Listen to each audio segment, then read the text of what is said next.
Você vai ouvir agora um relato verídico do milagre de Deus, na voz do pastor Antônio Amaral, o homem que passou pelo fogo.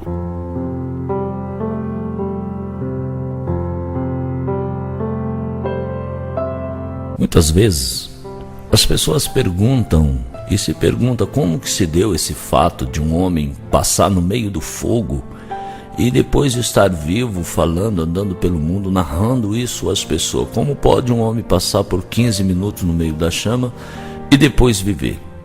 Eu quero contar a você, meus amados irmãos, porque assim foi que aconteceu comigo. Saí da minha casa e um dia pela manhã e levava juntamente comigo meu pai e o meu irmão no interior de um carro.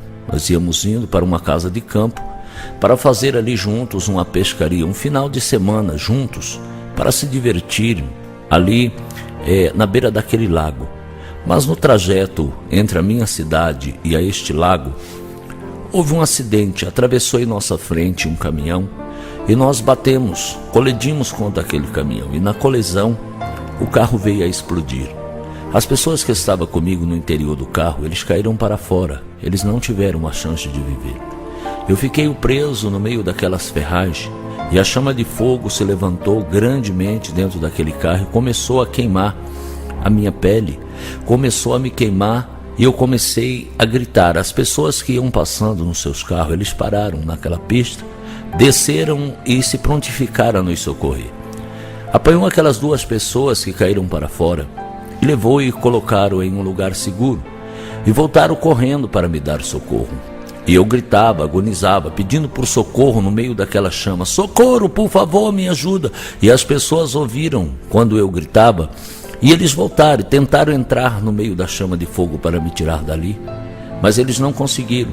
Eles tentaram dominar o fogo com extintores, tudo, mas eles não conseguiram porque a chama de fogo invadiu muito grandiosamente o carro, muito rapidamente, e eles não conseguiram me resgatar ali do meio do fogo. Quando de repente a minha voz se calou no meio daquela chama, devido às queimaduras, o fogo lambia sobre a minha pele, sobre a minha carne, queimava, e a minha voz se calou, eu não pude mais ouvir, nem falar, nem ver, nem ouvir, enfim.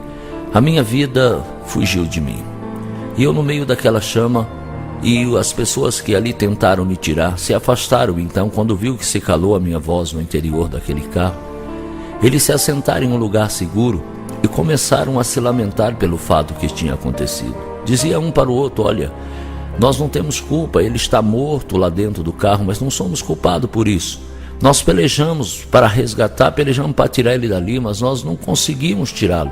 Nós pelejamos, não deu, a culpa não é minha, a culpa não é sua. Enquanto eles falavam e eles se lamentavam um para o outro com as suas palavras, no meio deles apareceu um homem. Surgiu ali um varão. Eles não viram de onde foi que veio aquele varão. Aquele varão passou por eles e foi marchando, caminhando em direção àquele carro, cheio de fogo, e aquele homem trajava-se de vestes bem limpa, bem branca, e ele caminhava em direção ao fogo, e ele se perguntava de onde foi que veio este homem. E o outro respondia, eu não vi de onde foi que ele saiu. Será que é parente desse moço que já está morto no meio dessa chama de fogo? Será que é parente dele? O outro dizia, deve de ser parente. Olha, senhor, é melhor que o senhor não vá aí, é melhor que você não olhe. Faz tempo que ele está queimando aí, já por mais de 15 minutos ele se queima no meio do fogo, está todo deformado. É melhor que o senhor não se aproxime, o senhor pode ver e ficar assim. Uma impressão difícil, pode ser difícil para o Senhor, melhor que o Senhor não olhe. Mas aquele varão não dava ouvido para aquelas pessoas que falavam. Ele continuou caminhando e realmente ele entrou dentro daquele carro que ainda estava cheio de fogo. Mas segundos depois ele saiu de lá. E quando ele saiu de lá, ele me trazia nos seus braços. Naquele momento eu não tinha vida. Eu estava morto, mas aquele que me trazia nos seus braços assoprou sobre mim o fôlego de vida. E é por essa razão que eu vivo e estou aqui hoje narrando a você esse fato que a mim aconteceu. As pessoas que ali ficavam olhando para aquele homem e eles se perguntavam, mas quem será este homem? Quem será ele que nem o fogo tem poder contra este varão, nem as suas vestes se sujou, porque o homem que me trazia nos braços, nem a roupa dele estava suja, ele estava limpo como ele entrou no meio daquela chama de fogo. Enquanto isso, nos braços dele o meu corpo fumegava. 90% do meu corpo estava queimado. 52 vezes estava quebrado. Quebrado 52 vezes, amados irmãos, porque a chama de fogo havia queimado os 3 pigmentos de pele que temos, e em certas partes do corpo havia queimado a carne. E começou também a queimar, a aquecer os ossos. E os ossos, não suportando o calor do fogo, eles foram rompendo, foram quebrando.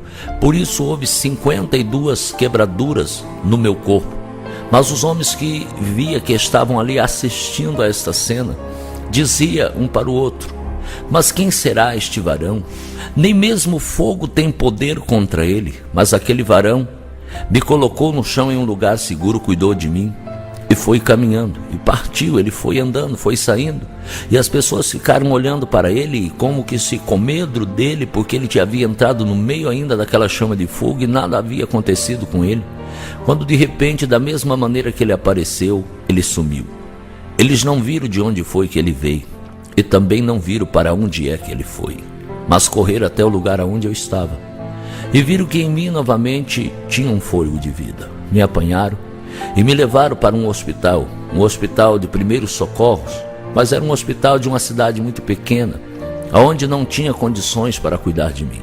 Não oferecia aquele hospital aos médicos que atuavam ali o seu trabalho condição, aparelhos para cuidar daquela enfermidade devido à gravidade dos ferimentos do meu corpo. Eles não tinham como cuidar de mim.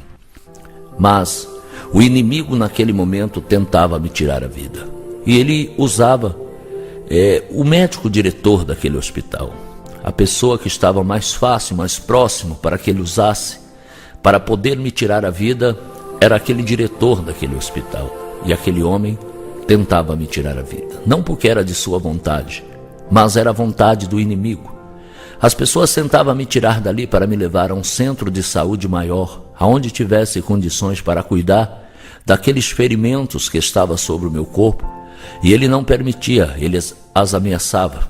Mas Deus começou a entrar com providências maiores na minha vida.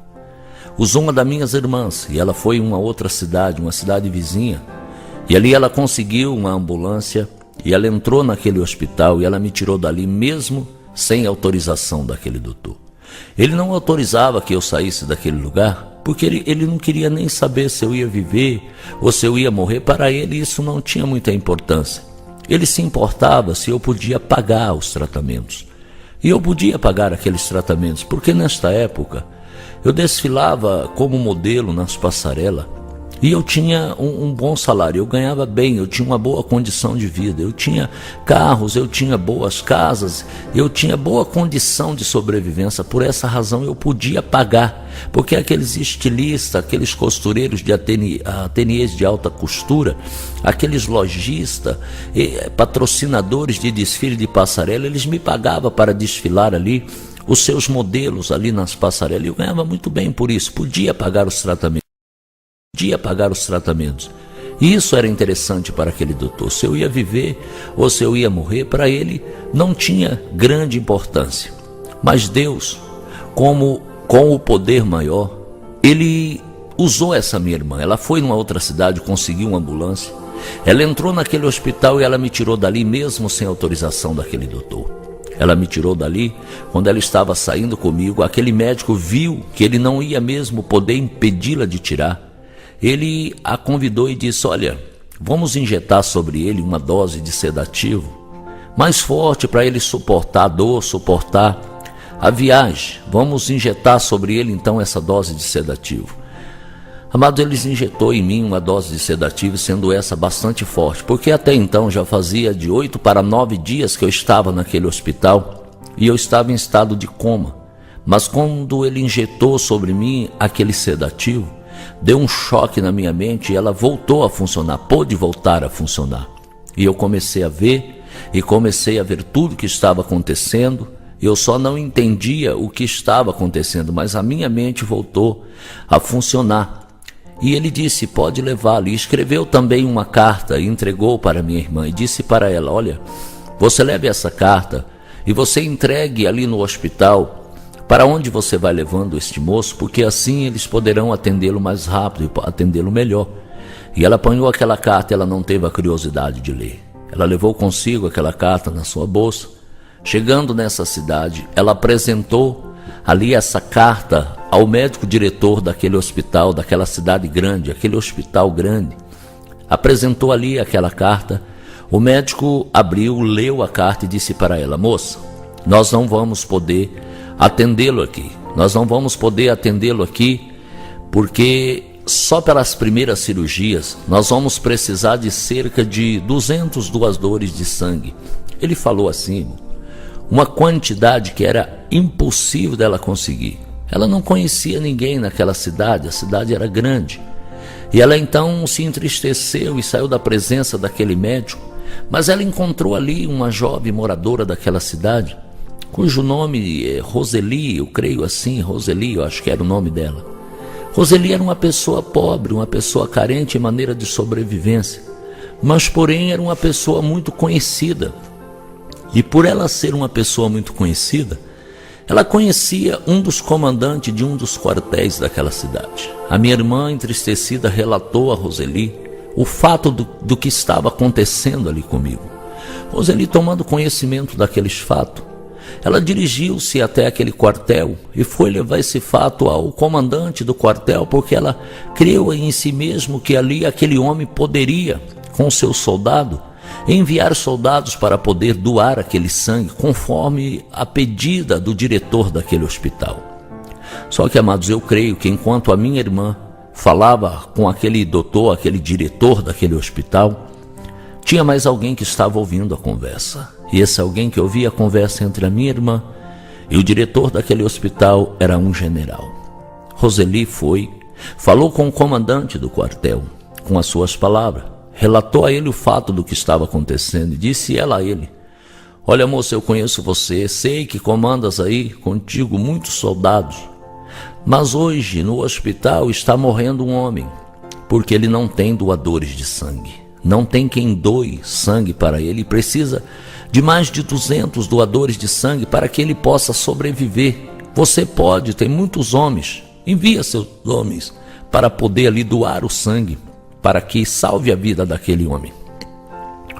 Olha, amado, eu sei que Roseli esteve ali e ela falou com as suas palavras, mas eu creio mais profundamente que aquele general que ouvia a conversa entre a minha irmã e aquele doutor, aquele general sim ordenou aquele comandante que enviasse ali o seu soldado para doar o sangue para aquele que um dia viria pregoar a sua palavra, e o seu nome seria exaltado por esta razão. E ele colocou na porta daquele hospital, encheu ônibus e caminhões do exército, colocou na porta daquele hospital cerca de 500 soldados para doar o sangue para mim. Amados, esse general de qual estou falando é o Senhor dos exércitos, é o Deus Altíssimo, aquele que habita no mais altaneiro dos lugares e vela por mim e por você dia e noite e dia. Quando aquele diretor olhou para a porta do hospital e viu aquela quantidade de soldados para doar o sangue, ele não pôde mais esconder a verdade. Ele teve que falar, ele teve que confessar. E ele disse: olha, não é tanto pelos doadores de sangue, moça, mas é mais pela carta a qual você trouxe. O diretor do hospital de primeiro socorro de onde você está vindo, trazendo aquele moço, ele enviou a nós essa carta, dizendo para que nós não atendesse ele aqui, porque você tirou ele de lá sem autorização daquele doutor, sem autorização da diretoria daquele hospital. Nós vamos medicá-lo e você leva ele de volta, não podemos atender por esta razão. A minha irmã mais uma vez se entristeceu, mas ela se retirou e mais uma vez ela falou com Roseli o que ia acontecer. Roseli não aceitou aquilo, ela saiu por aquela cidade, ela levou para a porta daquele hospital todo tipo de reportagem, jornais escritos, jornais falados, rádio e até televisão, levou para a porta daquele hospital para poder ali fazer um relato do que estava acontecendo ali. Quando aquele diretor saiu, que ele viu aquela quantidade de repórteres, de soldados do exército na porta do hospital, ele ficou com medo de que aquele escândalo fosse para os jornais e ele perdesse então a sua posição, ele perdesse o seu trabalho, o seu emprego. Naquele momento, com aquela pressão, ele me colocou para dentro daquele hospital e começou então os tratamentos. Amados, sobre uma maca num dos corredores daquele hospital, ali estava eu. Naquele momento o meu corpo estava se decompondo, porque aquela carne que havia queimado, havia apodrecido, e eu estava, o mau cheiro em volta de mim era muito grande, era terrível, ninguém podia se aproximar de mim, o mau cheiro era muito terrível. O meu pé direito estava na altura do joelho esquerdo e ele ainda estava virado para trás. O osso do fêmur estava aqui contorcido atrás dos meus quadris, bem aqui sobre as minhas costelas, pela parte de trás do nosso corpo, e a dor era terrível, era muito horrível. Eu me lembro que havia do meu lado uma outra pessoa que tinha sofrido ali um outro tipo de acidente, mas ele estava bem. Eu me lembro que disse para ele: olha, senhor, tapa os teus ouvidos porque eu vou gritar, eu não aguento mais, eu não suporto mais a dor. Eu me lembro que ele disse que eu podia gritar, e naquele momento eu comecei a gritar e pedir por socorro. Socorro, por favor, me ajuda, por favor, eu não aguento mais. E os médicos ouviam aqueles gritos, mas de repente, irmão, devido àquela infecção e às queimaduras, as minhas cordas vocais também foram afetadas. E nesse momento eu não pude mais falar, a minha voz sumiu de mim e eu falava apenas com a voz vindo lá do esôfago dizendo: por favor, me ajuda. A minha voz era desta maneira, a minha voz sumiu de mim.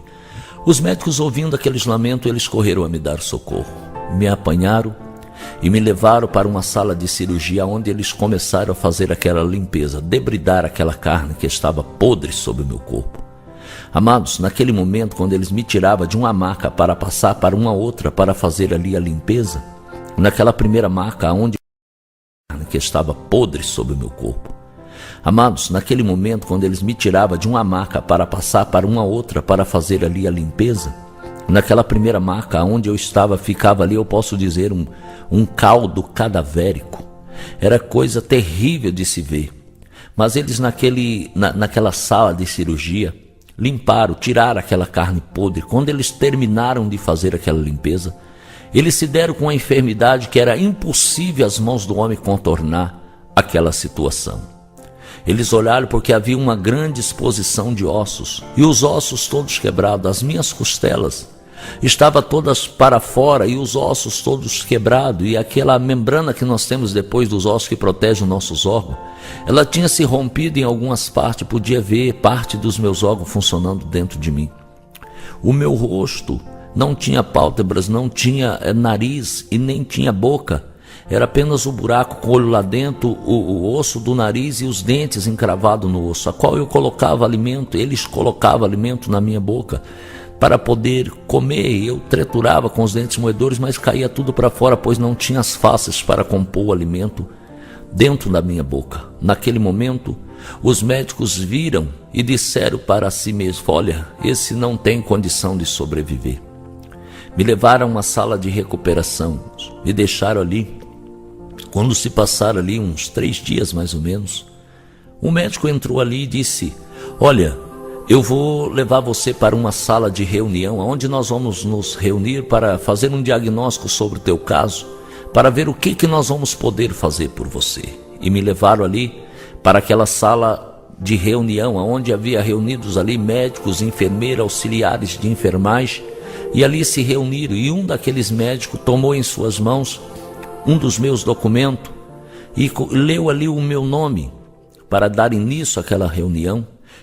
Quando ele leu o meu nome, ele se assustou. Ele leu o meu nome, Antônio Donizete Amaral. Ele levou um susto, ele disse: você é o Antônio Donizete Amaral? E eu dizia com aquela voz: sim, eu sou. E ele dizia: você se lembra de mim? E eu dizia que lembrava dele, mas eu não me lembrava de nada. Naquele momento eu queria que acabasse logo aquela conversa. Eu não queria ninguém falando perto de mim, nem queria falar. Eu queria deixar as minhas forças para poder suportar a dor daquela queimadura. E ele dizia: você se lembra que nós estudamos juntos? E eu dizia: lembro, mas eu não me lembrava nada, porque em certa parte da minha vida, irmão, eu estive em uma academia estudando artes marciais, e junto comigo estudava um outro moço. Eu era mais adiantado do que ele nos estudos. Por esta razão eu era o instrutor dele, eu era o professor dele de artes marciais. Artes marciais são essas lutas orientais, karatê, kung fu, taekwondo. Amados, eu era o instrutor dele. Mas ele estudava ali artes marciais comigo e ali nas faculdades ele estudava medicina. E um dia ele se formou como médico e ele deixou a academia e ele foi fazer estágio para os hospitais. E nós nos separamos e não nos encontramos mais, a não ser aquele dia que Deus havia marcado conosco esse encontro. Porque naquele dia Deus marcou com a gente. Então ele viu ali e ele dizia: você se lembra que nós estudávamos juntos? E eu dizia: lembro, mas eu não me lembrava nada. Eu queria era me ver livre daquela conversa, porque a dor era terrível. E ele disse: você se lembra que nós também fizemos ali aquele estudo de yoga e nós fizemos um pacto entre eu e você? Eu digo: lembra? Ele falou: de nós nunca menti, nem eu para você, nem você para mim. E eu digo: sim, tudo que ele falava eu concordava. Eu não estava entendendo, era nada, a dor era muito, eu não queria me lembrar de nada. E ele dizia: pois é, então hoje eu vou cumprir a minha parte do trato, eu não vou mentir para você, mesmo diante da medicina eu não vou mentir para você. Você tem 1% de chance de sobreviver, varão, se for milagre de Deus, se é que Deus existe.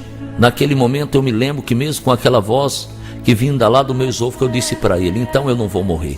E ele disse: mas como que você não vai morrer? Você não tem um vaso sanguíneo, você não tem um tendão, como que nós vamos fazer um enxerto? Como que nós vamos suprir essa carne que queimou? Não tem condição. Os médicos contestavam com ele, porque ele não podia ter dito para mim aquelas palavras, sendo ele o médico e eu o paciente. E eles contestavam com ele e ele dizia: mas como que ele vai sobreviver? Ele não tem condição, ele não está preparado, ele não vai aguentar. E eles tiraram ele da minha presença e me levaram eu daquela sala de reunião, amados, e me colocaram ali num quarto. E eu saí dizendo: não vou morrer, não vou morrer. Ele dizia: vai, e eu digo: não vou. E eles me levaram então, e aquele doutor, ele chorava, porque ele era meu amigo. Ele estava chorando quando ele viu que aquela pessoa era eu. E eles tiraram ele dali e me levaram para uma sala de recuperação, me levaram para um quarto, onde eles me deixaram ali 14 dias. No 15º dia, aquele médico bateu na porta e disse: eu posso entrar? E ele entrou. Quando ele entrou, ele olhou para mim e disse: mas você ainda está aí? Eu digo: estou. Ele disse: mas você está vivo e você não morreu? Eu digo: sim. Ele falou: mas como? Eu falei: porque morto não fala, doutor, e eu estou falando com o senhor, e o senhor está falando comigo, a não ser que tu morreste também. Ele disse: não, eu não morri. Eu falei: então nem eu. Ele disse: já que você não morreu e nem eu vamos então fazer aí uma cirurgia em você, um conserto nos seus ossos. Eu digo: tudo bem. Me levou a uma sala de cirurgia e fizeram ali um conserto nos ossos. Não sei como que eles fizeram, porque não havia grande coisa que se pudesse fazer.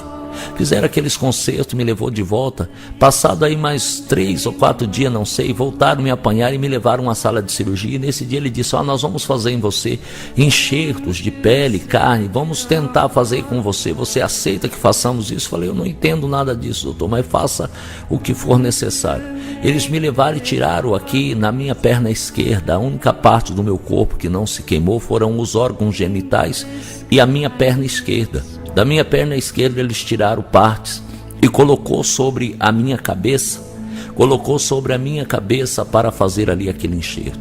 Mas a esperança deles era muito pequena. Eles fizeram, irmão, colocou aquela carne e eles fizeram apenas 2 buraquinhos para ser o nariz, um buraco para ser a boca, com os olhos. Eles não se preocuparam não, só ficou aquela carne, porque eles esperavam que aquela carne fosse apodrecer e eles colocassem outra. Até a esperança que eles tinham é que eu fosse morrer. Eles não tinham esperança que eu vivesse. Mas eles colocaram, fizeram aquela cirurgia.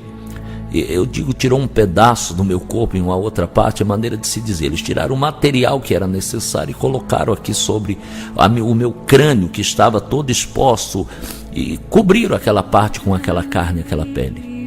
E me levaram a uma sala, para aquele quarto, e me deixaram ali. Eu não sei se 2 ou 3 dias venceu o tempo de se fazer o curativo. E naquele dia entrou no meu quarto um homem e uma mulher. E começaram a tirar, e disseram: vamos tirar o curativo para ver o que foi que aconteceu.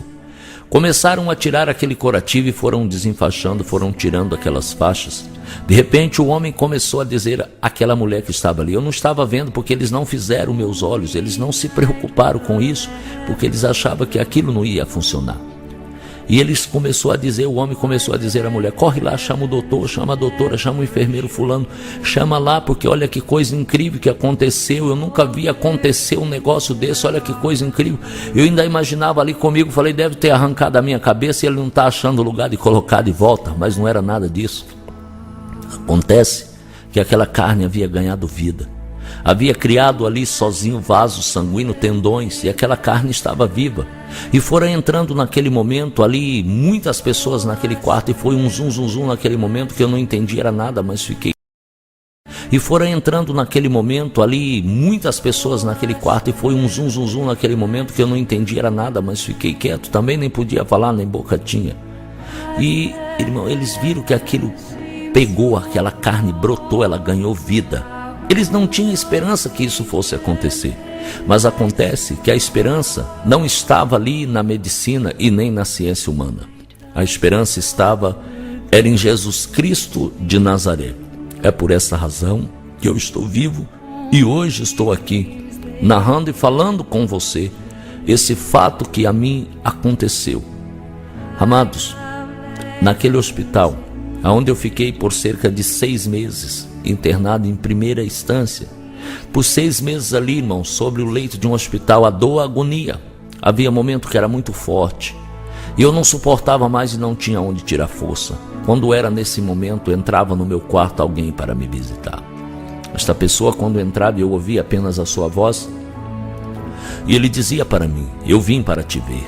Neste momento, amados, eu ouvia aquela voz e a dor sumia de mim. Eu esquecia da dor, esquecia que estava doendo. E naquele momento era o único momento que eu conseguia dormir. No momento que eu adormeci, eu tinha sonhos. Eu sonhava que eu estava caminhando por sob jardins, por sob campinas, e sempre aquele varão segurando nas minhas mãos e eu segurando na mão dele. E nós conversávamos e falava de mim. E ele dizia, por exemplo: quando os seus passos não estiverem em você, alguém te levará nos braços. Quando seus lábios não puder mais proferir palavras, você não puder mais falar, alguém vai falar na sua boca. Quando findar os seus dias na face da terra, uma mão estenderá para você e acrescentará a você dias. Eu dizia: então eu não vou mais viver, eu vou morrer. Ele dizia: não, hoje você não pode entender, não é desta maneira, mas um dia tu vais entender, um dia tu entenderás. Amados, naqueles dias eu não entendia, pois eu não conhecia ao Senhor Jesus, mas Ele me conhecia. Mas hoje, irmãos, eu entendo o que Ele dizia, hoje eu venho entender, porque todas as vezes que nós nos reunimos para falar deste varão, Ele está presente em nosso meio, e da mesma maneira que Ele segurou em minhas mãos, ensinou para mim aquelas coisas naqueles dias para que eu pudesse lutar pela minha vida eterna. Ele se coloca no meio do povo quando se reúne no nome dele, e neste momento Ele está ali e segura na mão daquele que crê, para poder ensinar aquelas pessoas a maneira que devem agir para poder alcançar as suas vidas eternas. Como no dia de hoje, você ouvindo esta gravação que fizemos, o Senhor está aí, está juntinho com você e pode segurar na sua mão, nas suas mãos, vocês que estão ouvindo, e ensinar a vocês o caminho que devem andar para nele encontrar a sua salvação. Mas, amados, todas as vezes que eu voltava dos sonhos, eu ainda estava ali naquele hospital, as dores e as agonias ainda continuavam. E elas eram muito fortíssimas aquelas dores. Mas 6 meses se passaram. Ali fora feito todas as cirurgias que era possível as mãos do homem realizar através de mim. Olha, irmãos, daqueles 6 meses se findou, eles me deram alta licença. Alta licença seria, eles me mandaram para casa, mas eu ficava 1 dia, 2 em casa, 10, 20 no hospital, 5, 6 dias em casa, 30, 60 dias no hospital. Os tratamentos continuaram. E eu voltei para casa, não precisamente para minha casa. Eu voltei para casa, mas para a casa do meu sogro. Ali também não podia ficar, a casa era pequena. Amados, mas o meu sogro é um homem bom. Ele conseguiu para mim uma casa de coab, era um cômodo e um banheiro. E eu fiquei feliz por isso. A minha esposa apanhou a mim, ao nosso filho, nos levou para ali, para esse lugar, e começou ali a cuidar de nós. E o tempo foi passando. Ali eu procurei os meus amigos e eles não estavam mais ali. Eu não tinha mais dinheiro, eu já não tinha mais carro, eu já não tinha mais condições de sobreviver.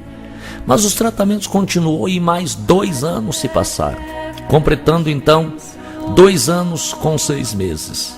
Ali eu me livrei daquelas faixas e ataduras, porque quando eu saí daquele hospital eu estava enfaixado da cabeça à planta dos pés.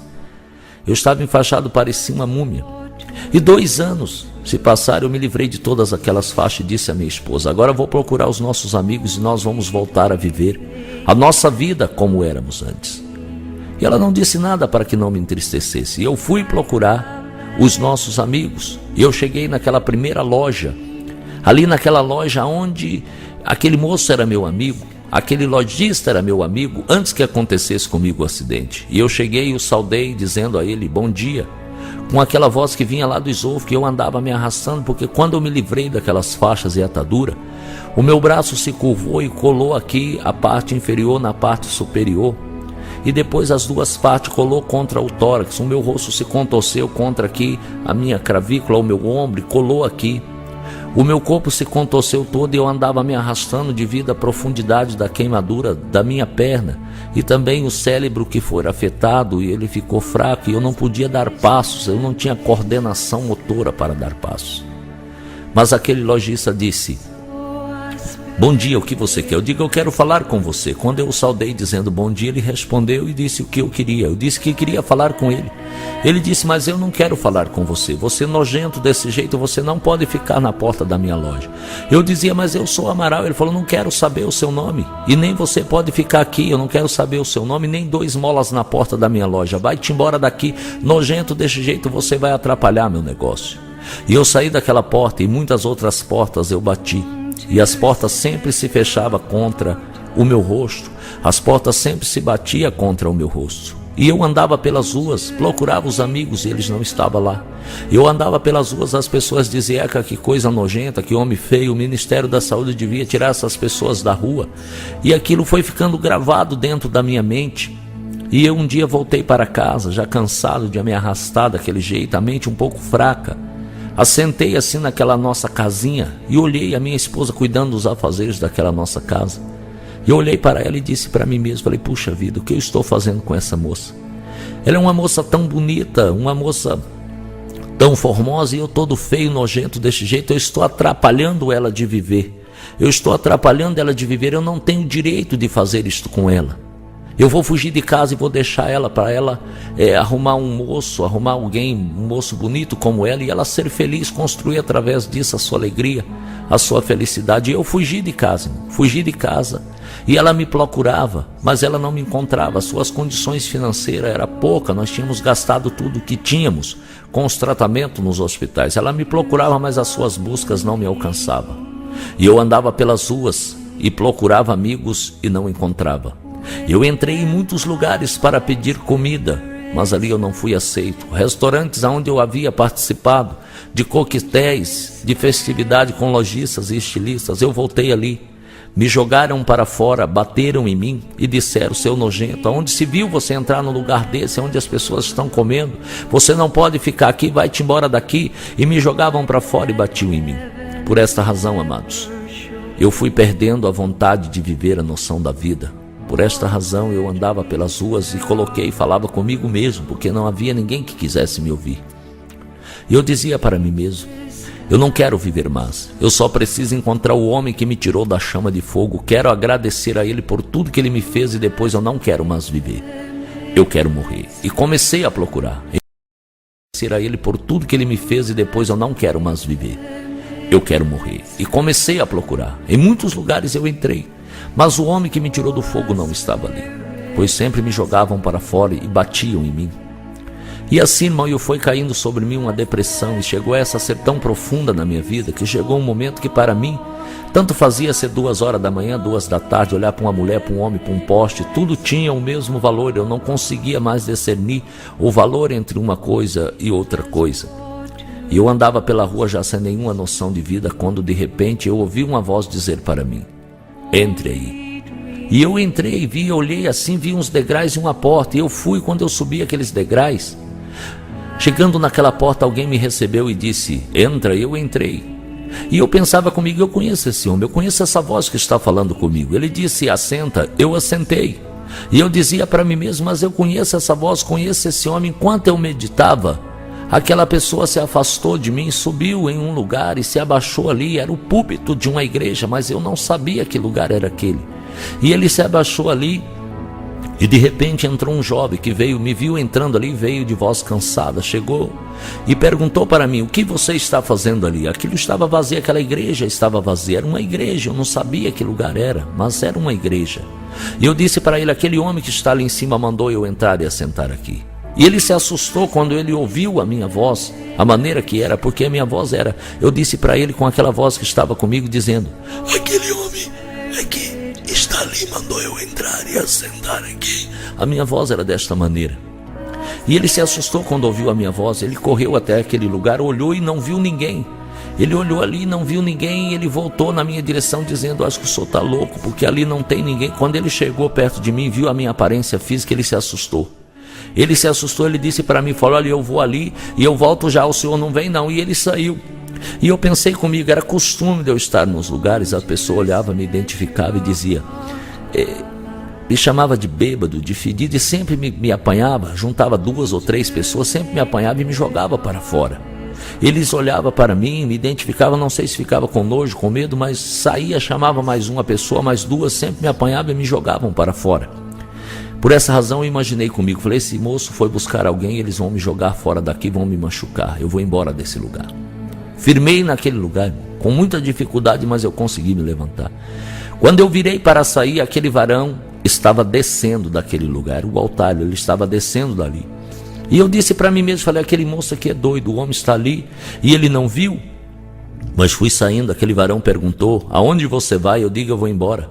Ele disse: espera, o que foi que aconteceu com você? Amados, eu não sei se naquele momento o tempo parou, se houve um contorno no tempo. Eu sei que eu consegui contar e relatar àquele homem tudo o que havia me acontecido. Eu me lembro que eu disse para ele: olha, moço, eu não quero mais viver, eu só preciso encontrar o homem que me tirou da chama de fogo. Eu preciso somente agradecer a ele por tudo que ele me fez, e depois eu não quero mais viver, eu quero morrer. Eu não tenho mais aonde viver, eu estou estovando o mundo e muitas pessoas, e por esta razão não quero viver mais. Eu quero só agradecer a este homem e eu quero morrer.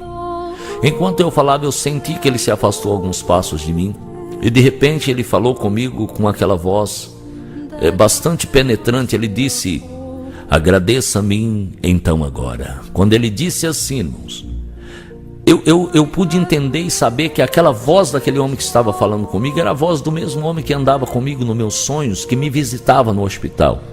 E eu comecei a perguntar e procurá-lo com os meus olhos, comecei a procurá-lo e dizer: mas é o Senhor? E quem é o Senhor? E de repente eu consegui encontrá-lo com os meus olhos, eu consegui olhar para ele. Mas ele não era um homem, ele era um facho de luz.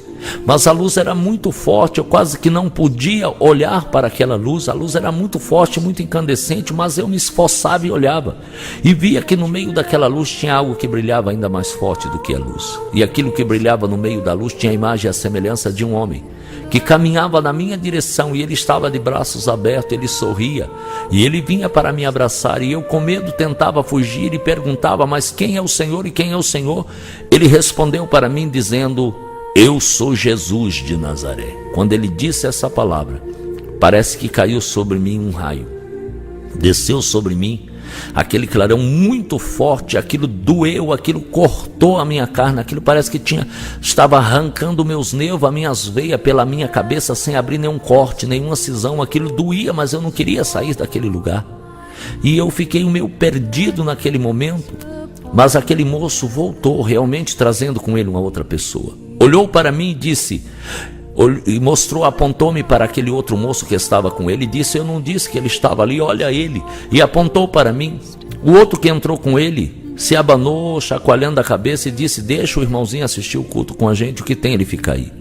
E aquele moço que estava com ele entrou numa porta do lado, e eu me lembro que disse para aquele que tinha estado ali em primeira instância, dizendo para ele: olha, eu não disse para você que o homem está aqui, olha ele. Quando eu virei para mostrar a ele aquela luz, aquele clarão, aquilo não estava mais ali, aquela luz havia sumido.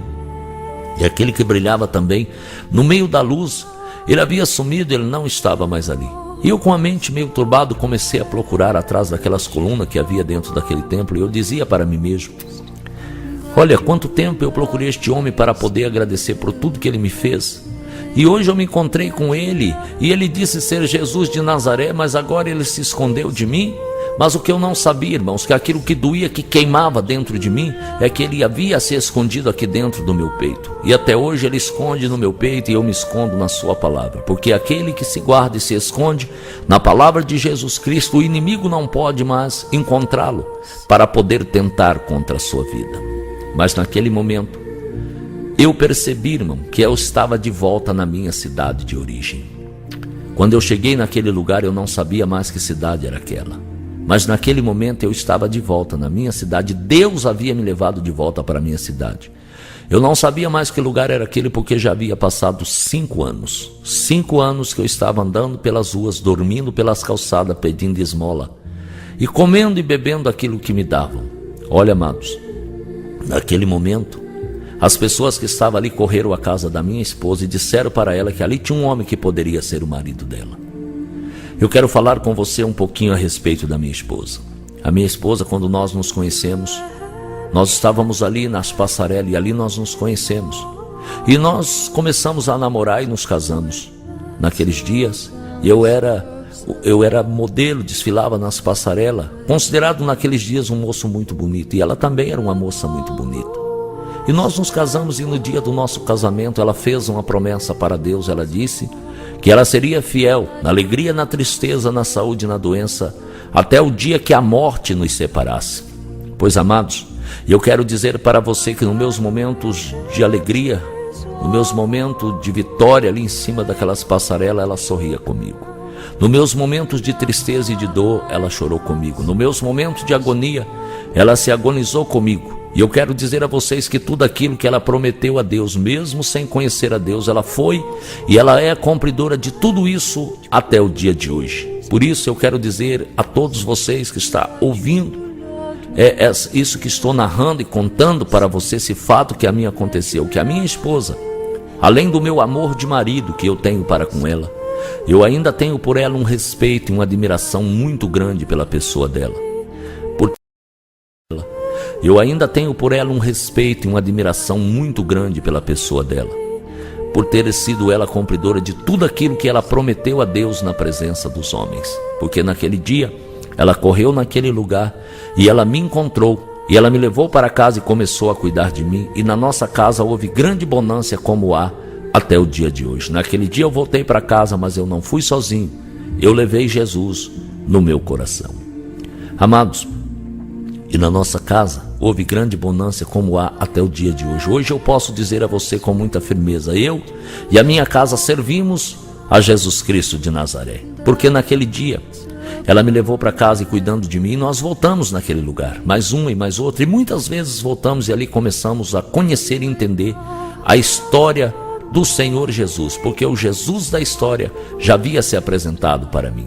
Mas em certo dia eu ali estava ouvindo a palavra do Senhor, quando de repente aquele varão convidou para que fizéssemos a oração da fé. E ali as pessoas se colocaram de pé, e eu me levantei e fui me arrastando até o altar.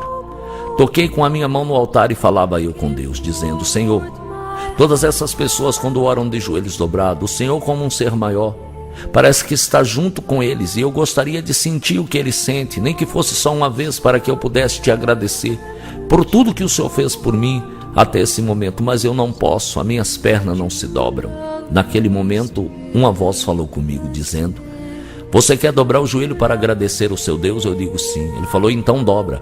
Eu pensava que era o pastor que estava falando comigo, mas naquele momento, irmão, as mãos que tocou na curva das minhas pernas não era a mão do pastor, era muito pesada, e pela primeira vez eu caí de joelhos diante daquele altar, e ali eu pude orar de joelhos dobrados e agradecer a Deus por tudo que Ele havia feito por mim naquele momento.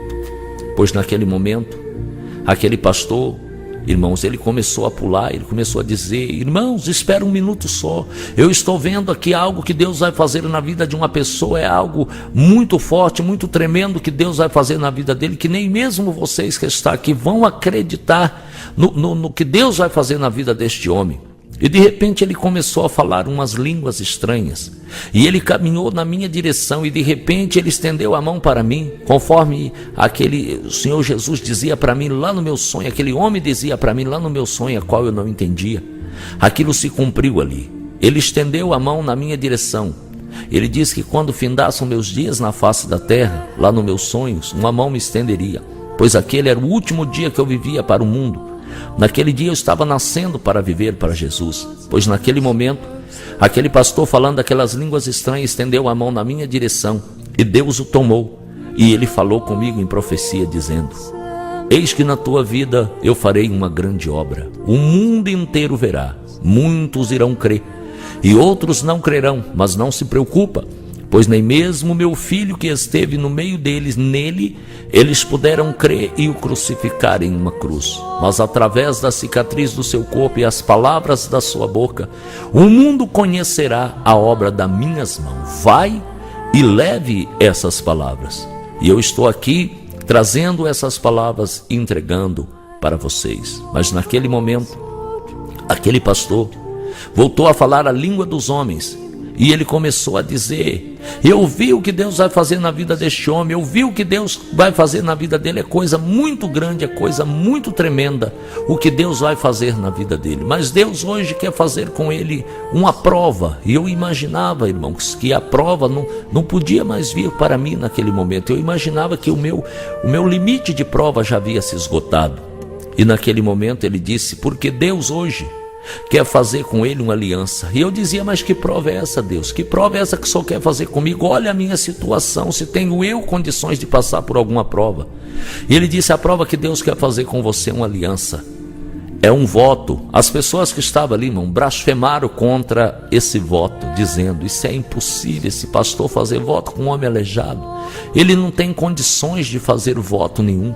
E ele entregou, estendeu a mão e entregou para mim um envelope, dizendo que aquele era um voto que eu devia cumprir com Deus de R$100. Aquilo era a prova que Deus estava fazendo com o povo e comigo. E eu não sabia, mas eu apanhei aquele envelope. As pessoas que estavam ali disseram: isso é loucura, esse pastor ficou maluco, fazer voto de R$100, que esse coitado desse aleijado que não tem dinheiro nem para comprar comida, isso é um absurdo. Saíram de dentro daquela igreja blasfemando contra Deus. E eu segurava aquele envelope na altura do meu peito e dizia: olha, que tudo que esse moço falou é verdade, porque ainda hoje o Senhor já curou as minhas pernas já se dobraram e eu já não sinto mais nada. Eu já não sinto mais nada, mas eu realmente não tenho condições de cumprir essa aliança. Por favor, fala comigo, me ajuda. Assentei, irmão. Quando eu olhei para o chão, tinha algo caído. Eu apanhei na minha mão e olhei. Era o dinheiro. Eram R$100, 2 notas de R$50. Mas eu não sabia que aquele dinheiro era a minha prova.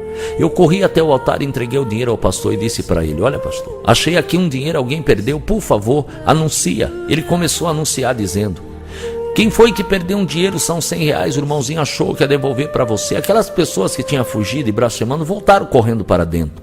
E eu fiquei aguardando, com aquele envelope que ele havia me entregado nas minhas mãos, e pensava eu comigo, falei: eu vou aguardar que ele vai achar o dono do dinheiro, o moço vai ficar contente, ele vai dar para mim uns R$10 para eu comprar um saco de arroz, uma lata de óleo para eu poder comer. Fiquei esperando, só que nesses dias as crianças tinham uma mania, ficavam olhando para mim. Quando identificava a minha aparência física, ele se assustava e gritava, e corria para o colo das suas mães.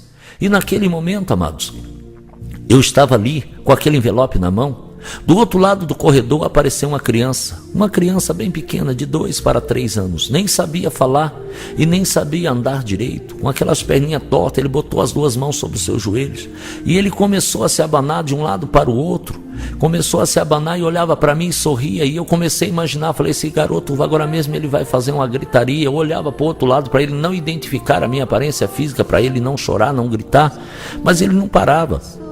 Eu imaginei comigo, falei: olha, ele vai fazer uma gritaria agora mesmo, mas ele está me estorvando, eu vou dar um susto nesse garoto e ele vai gritar logo, e a mãe dele já cuida logo disso, que acaba logo com esse negócio. E eu bati o pé no chão e dei um susto naquele menino, e ele correu muito. Só que ele correu na minha direção, e ele não correu como corria uma criança, ele marchou igualzinho um soldado. Ele correu na minha direção, ele apontou o dedo para o meu nariz, e naquele momento aquele guri falou, aquele menino falou, e naquele momento ele falou, irmão. Mas a voz daquele garoto era tão forte como eu nunca ouvi um trovão na face da terra, soar tão forte como a voz daquele menino. E naquele momento ele apontou o dedo para o meu nariz e ele falou mais ou menos isso: eis que você pediu, Eu te preparo e tu perguntas quem é o dono? Quando ele falou, o chão daquela igreja tremeu. Aquilo tremeu. As pessoas que creram que ali falava Deus ficaram em pé. Mas aquele que não creu, caiu por terra no mesmo momento. E eu, irmão, fiquei olhando para aquele garoto e todos assustados olhando para mim e para o garoto. Mas não havia alternativa senão perguntar o que foi que você disse. E naquele momento eu pude perceber que ali não falava uma criança, mas Deus falava na boca daquele menino, dizendo para mim que aquele era Deus que estava falando, que aquele dinheiro que estava ali não tinha dono. Aquele dinheiro era Deus que havia preparado para que eu pudesse cumprir. O dinheiro que estava ali não tinha dono. Aquele dinheiro era Deus que havia preparado para que eu pudesse cumprir a minha aliança que tinha feito entre eu e o Senhor Jesus. E nesse dia de hoje eu estou aqui contando isso para você, para confirmar a você que isso aconteceu comigo. Isto aconteceu comigo. E eu quero deixar aqui, amados, se você quiser me ver pessoalmente, se você quiser falar comigo, se você quiser me ver pessoalmente, falar comigo, eu vou deixar a você aqui um telefone para que você ligue e para que você fale comigo. O telefone 035 3531 1674. Se você quiser ver a cicatriz que trago sobre o meu corpo, se você quiser ouvir de a minha própria boca, ligue e eu estarei te atendendo e falarei com você a respeito das coisas que aconteceu na minha vida. Hoje eu falo com você para a honra e para a glória de Deus por tudo o que Ele fez por mim. Still the same that you